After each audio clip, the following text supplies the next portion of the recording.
it's Rista Grillo back with another summer DIY, and get excited because we're making denim patchwork tote bags. These are so much fun, and I also have too much denim collecting in my room, so I need to get rid of it.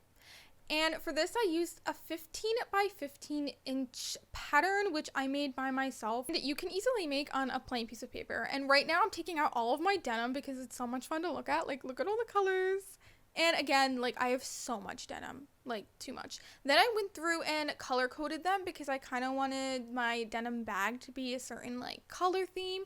Afterwards, I took my pattern and I'm now laying out fabric, which Sprinkle keeps getting in my way. This is too much.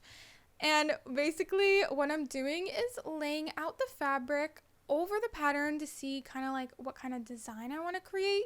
And for this one specifically, I was thinking of using the ends of the pants, which is like the hem part, as the top. That way I don't have to hem mine. I like hope that makes sense, but it looks so much cleaner that way. And then I'm going through cutting and pinning until I find a design I kind of like, which this one, as you can tell, I wanted to do more of a blue-white theme because I really like how the colors look together. It reminds me of more of like a summer vibe, which I really like. And then my cat is literally just in my way constantly, and I feel bad because I had to push her away because I had to flip it over. And when I flip it over, I try to keep the pattern on it still because it makes trimming it a lot easier. I just trim off those excess fabrics I don't need anymore, and then with the rest I flip it over onto the next side, so that way I don't have to sew two side seams. I only sew one because I connected the side seams together. And then I flip it over again so I can cut off all the excess fabrics on the side and the bottom. So at this stage, you basically have your front and back completely done and just trimming off the extras. And while I'm sewing, as you can see, a lot of my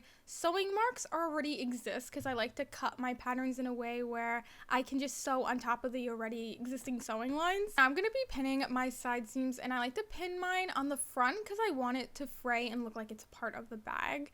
And this is what it looks like after all pinned, and I didn't have a sewing clip, but this is what it looks like after I sewed it. It's basically a straight stitch. And now all I have to do is sew the bottom when the fabric's inside out, and then this is what it looks like after. And now we're gonna move on to the straps, which I like to use waistbands because they're very durable, but I didn't have two waistbands, so I just put my waistband over a piece of fabric and just cut it out so it's the same size, and then I sewed it, and now I'm making it reversed and sticking it into each other until it equals the size of my original waistband, aka strap. And then I'm pinning it in, and what I do is I measure 3 inches in on both sides and pin it.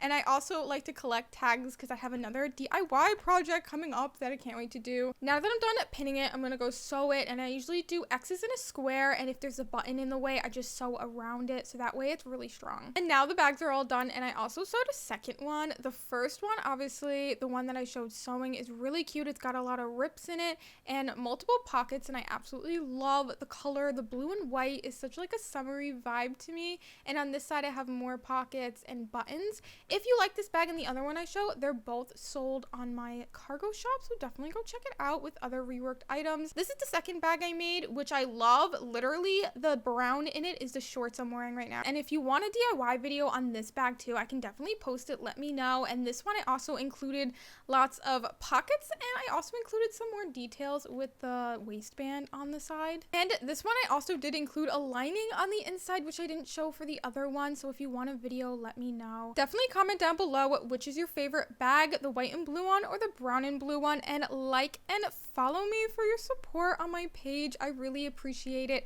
and comment what other videos you want me to make. Thanks for watching.